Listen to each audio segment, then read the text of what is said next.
Everybody here back there in the back? Yep. Alrighty. First of all, I would like to really express my gratitude for everybody showing up. Myself and Linda Ovars from the Chamber, along with Marcus today, has had a very, very busy day. We've had the city engineer with us, and we've toured the manufacturing plants. We've been in the adjacent communities, looked around to see what all is to offer around us. Marcus has spent a great deal of his time today visiting with the manufacturing people, and also trying to gather a sense of Horton's history and what the potential is maybe for the future for Horton. I need to entertain a motion to go ahead and start the meeting and the discussion of revitalization of downtown business district as well as the entire community of Horton.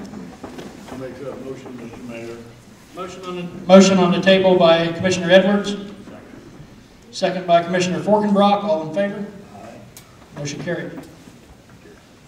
Well, thanks very much for coming out tonight. Can everybody hear me? Yes. In the back? It's okay? Ladies, thank you for putting that together. More importantly, the power of social media is, I think, changing the world more than ever. And for Tim and I to meet over Facebook, and for all of us to Twitter at 1:30 in the morning, it tells us a lot about change. And unfortunately, change is something that a lot of people don't like. A lot of people. Do you like change?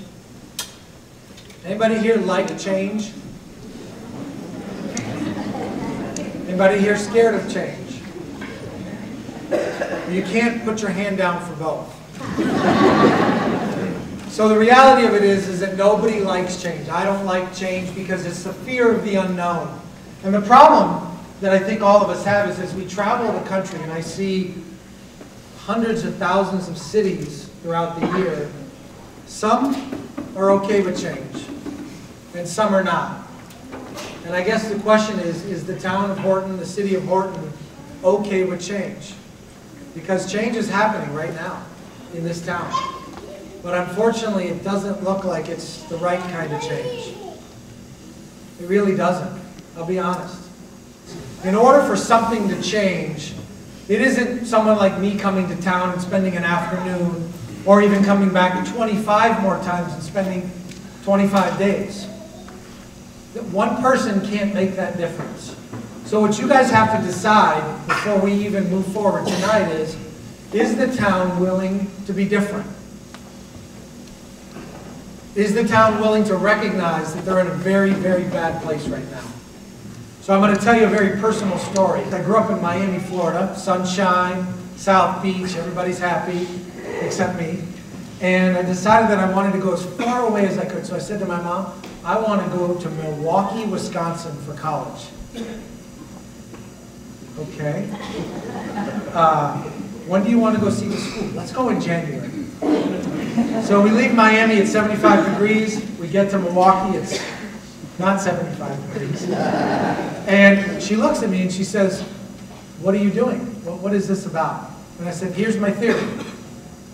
I know I'm going to be the only dummy from Miami to come to Milwaukee. I'll be the only kid from Florida. I'm fit, I'm tan, nobody knows who I am. Now I can be the cool kid from Florida. And so the reason I tell you that story is I reinvented myself again. And I went to a place that nobody knew me. I didn't have any insecurities because they didn't know what I really was like. And I can start over. And over the course of my life, I've reinvented myself a number of times. And I'm sure I'll do it again. So the question I have for Horton is, how are you reinventing yourself? Are you just going to be the town that the railroad left? Are you? Anybody want an answer? Are you just going to be the town that the railroad left? Because today, the town that brings back the railroad. Okay, well, I don't know how possible that's going to be. But the challenge that all of you have, the 1,700 of you have, is it doesn't really matter what you look like today. It doesn't matter if people like you today. It doesn't matter if you're fat or you're ugly or all the things that I was or poor or whatever it is. you do have a chance to reinvent yourself. You just have to be realistic about what you're going to reinvent yourself. I wanted to come back as Peyton Manning. It didn't work out. So, as I drove through town today, I asked probably 350,000 questions.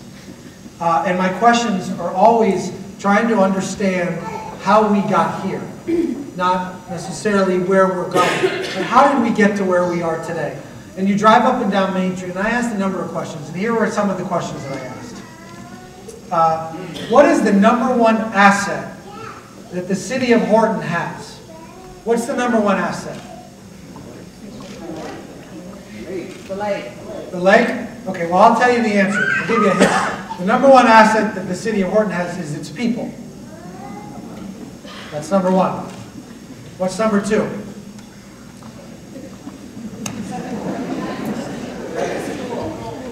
The lake. I actually think it's downtown. I actually think it's Main Street. I think I beat Tim up in the car 20 times today about the lake. I think it was a terrible mistake. It's not a political meeting. Nope. It's a business meeting. It was a terrible mistake because it may have had the right intent, and the outcome may have been a good one, but it wasn't right in terms of our priorities. And so when we take $3.5 million and we dredge a lake and we don't own the land around it, it's a problem. When we drive down Main Street and we see storefront after storefront empty, it's a problem. When we know that there's towns that compete with us for other people's business, and we get beat by a town that's full of antiques, it's a problem. Now, I don't want to say that we're better than Weston, but I'm going to say it. We're better than them. They can't be smarter than us.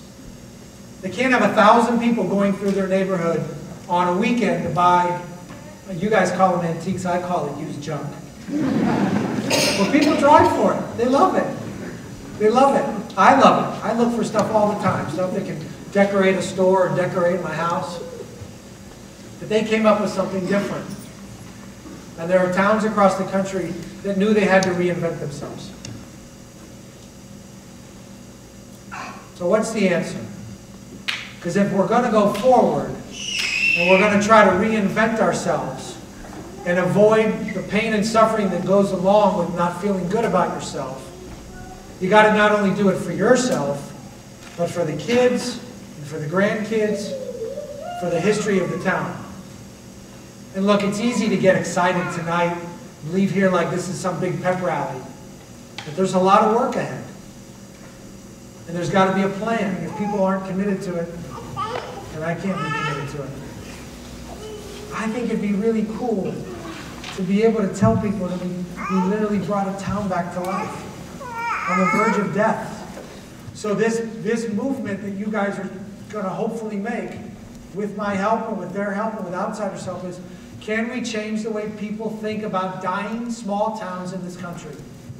And rather than having somebody come in town and throw a bunch of money at it, can we figure it out ourselves so that other small towns can look at it and believe and have faith that it's possible? So what you guys are about to do isn't just painting the buildings and negotiating on stuff. I cannot stress this enough. It is truly revolutionary if you get a hold of it. Because they're one of thousands of towns that are about to go out of business.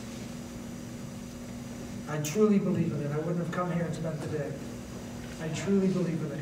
And I like the fact that it's in Kansas, because it's the middle of the country. It doesn't get any better.